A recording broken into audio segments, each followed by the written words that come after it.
얼마 전 한국군이 발표해버린 새로운 보고서로 인해 세계 군사무기 언론들은 큰 충격에 빠졌습니다. 바로 대한민국의 최강 기갑군단 7군단의 화력을 공중에서 마음껏 지원해줄 대한민국의 차세대 스텔스 전투헬기 개발 사업을 공식적으로 승인해버렸기 때문인데요.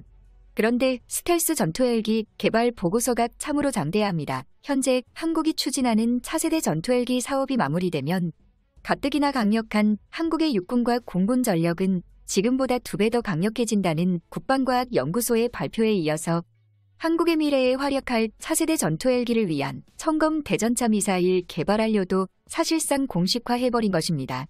이처럼 한국형 스텔스 전투헬기가 계획대로 착착 진행된다면 2030년쯤 5세대급 대전차 미사일을 연속적으로 발사하는 롱보우 레이더 형태를 갖춘 스텔스 전투헬기를 독자적으로 보유하는 건 동북아에서 오직 한국만이 유일해지는 것입니다.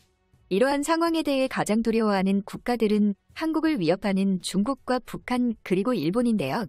현대전에서 스텔스 공격 헬기 특성상 적군의 기갑 장비들인 전차와 장갑차를 상대하는 데 치명적인 성능을 보이며 최대 14발의 청검2 미사일을 동시에 발사해 분당 14대의 전차들을 동시에 상대할 수 있습니다. 이 때문에 한국의 차세대 헬기 사업의 주변 적국들이 한국의 행보에 불안해하며 두려움에 떨고 있는 것도 사실이죠. 그런데 이번 한국은 한국판 스텔스 전투헬기 디파이언트라 부를 만한 차세대 헬기를 소개하는 영상을 통해 이후의 비전이라며 새로운 방식의 전투헬기 개발 단계를 자세히 설명했습니다. 뿐만 아니라 미국의 또 다른 최신 헬기인 롱보우 아파치 개량형과 같은 최신형 전투헬기면서 동시에 전기 추진으로 기능하는 중장기 비전의 국산 전투헬기를 제시했는데요. 이런 기술 개발과 도전은 한국을 위협하는 적국들인 중국과 일본, 북한이 감히 시도조차 못한 것을 우리는 명심해야만 합니다. 만약 한국이 이번에 계획한 차세대 전투헬기가 실물로 현실화된다면 7군단의 화력을 폭발적으로 지원해주며 우리 군의 스텔스 전투헬기 전력은 말 그대로 수직 상승할 것이 분명한데요. 그런데 이번 행사를 통해 호평만큼이나 많은 비판도 쏟아지고 있는 것도 어느 정도 사실입니다. 그 이유는 과거 성능을 제대로 개량하지 못한 수리온이 프랑스산 부품으로 인해 여러 차례 문제를 일으켰기 때문입니다. 이런 상황에서 국산 전투헬기를 또 만들겠다는 것은 자신감이 과한 것이 아니냐는 이들이 많습니다. 하지만 10년 후를 생각한다면 그들이 지금 주장하는 의견이 틀릴 수도 있다는 것이 군사무기 업계 관계자들의 의견입니다.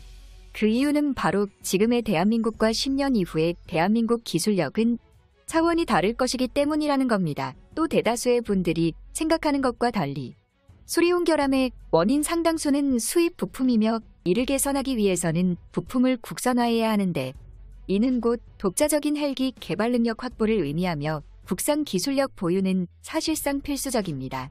이렇게 된다면 기껏 확보한 독자 개발 능력을 쓰지 않을 이유가 없어지는데요. 한마디로 수리온의 문제를 개선하는 것과 차세대 헬기 개발은 서로 맞닿아 있는 부분이 있다는 것입니다.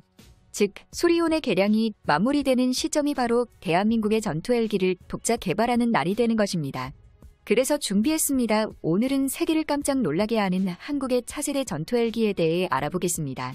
지난 2020년 12월 15일 아파치 수준의 성능을 향한 차세대 전투 헬기 개발이 확정됐습니다. 하지만 아직까지 어떤 헬기를 개발할지는 정해지지 않았습니다. 어떤 기술을 사용할지는 어느 정도 정리해둔 상태인데요. 그런데 한국군의 이 요구사항이 특이합니다.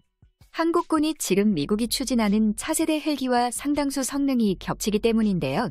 그런데 이번 ADX 2021에서 공개된 영상과 모형들이 발표되면서 미국 군 관계자들도 경악했습니다. 바로 한국의 차세대 헬기가 자신들의 차세대 헬기와 너무 닮아 있었기 때문입니다. KF-21 전투기에 똑같이 적용될 미래 전장에 사용할 국산 스텔스 디자인을 채택해 레이더 탐지 면적을 줄였으며 유무인 복합 체계를 위한 K링크와 함께 바이퍼급 추력을 갖춘 터보 샤프트 엔진과 국산 대전차 미사일 중 하나인 청검1 미사일을 개량해 청검2 대전차 미사일을 완성한 후 적전차의 복합 장갑 기준 1700RH 정도를 관통할 강력한 관통력을 목표로 세웠습니다.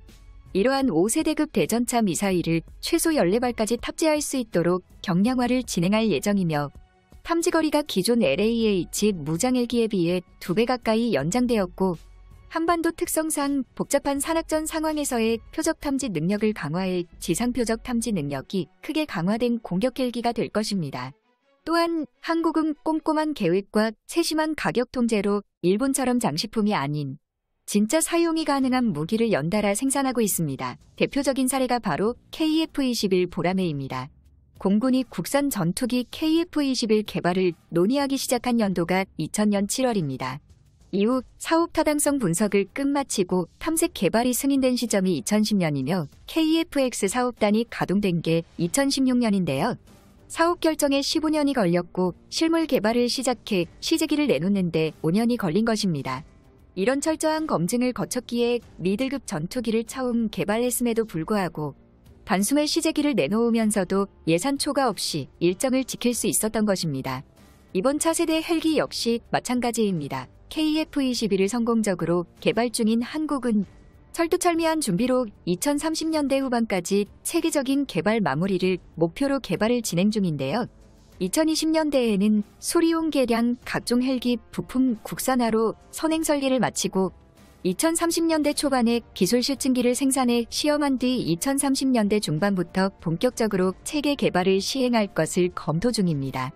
계획대로라면 늦어도 2040년대부터 우리의 차세대 헬기는 본격적으로 양산이 시작될 것으로 보이는데요. 2040년이 되면 너무 늦은 거 아니냐고 하실 분도 계시겠지만 이는 굉장히 빠른 속도입니다. 바로 미국의 차세대 헬기 사업과 비교해보면 되는데요.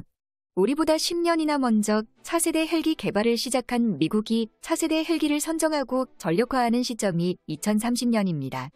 양국의 기술 격차를 떠올려보면 한국은 정말 만만치 않은 도전을 하는 것입니다. 심지어 실패하면 다시 시도할 기회도 없습니다. 그 이유는 지금 우리가 사용하는 UH-60의 노후화가 상당히 진행될 것이기 때문인데요. 하지만 일단 성공만 한다면 이야기는 완전히 달라집니다. 미국, 러시아 등 세계 최고 수준의 항공 강국들과 어깨를 나란히 하는 첨단 항공국으로 입지를 다질 수 있게 됩니다. 그리고 그럴 가능성도 상당히 높습니다. 과거 모두가 불가능이라 보았던 모든 것들은 우리 기술진이 모두 현실로 만들었기 때문인데요. 현재 한국의 전투 헬기 개발은 KF-21 전투기를 개발했던 KAI가 주로 맡아 하고 있습니다. 이는 정말 대단한 일인데요. 동체가 제대로 만들어져야 엔진이든 로터든 문제없이 탑재할 수 있는데 아파치 공격 헬기 같은 최첨단 항공 여기에 동체를 만드는 것은 그리 쉬운 일이 아닙니다. 세계적인 예로 보잉은 지난 2018년 단가 하락과 인도 수출을 위해 아파치 동체 제조 업체를 인도에 맡겼으나 엄청난 하자가 발생하고 말았습니다. 그래서 2020년 연말부터 한국이 다시 아파치 동체를 제작하기로 했는데요. 이렇게 아파치 동체를 만들며 차곡차곡 쌓은 노하우로 차세대 전투 헬기 개발을 시작할 수 있었던 것입니다. 한국의 기술진들이 지금처럼만 해준다면 불가능이라 생각했던 것들을 또다시 우리가 이뤄낼 것입니다. 여러분들의 좋은 구독이 좋은 영상을 만드는 데 많은 힘이 됩니다. 이상 대구구려제국이었습니다. 땡큐 포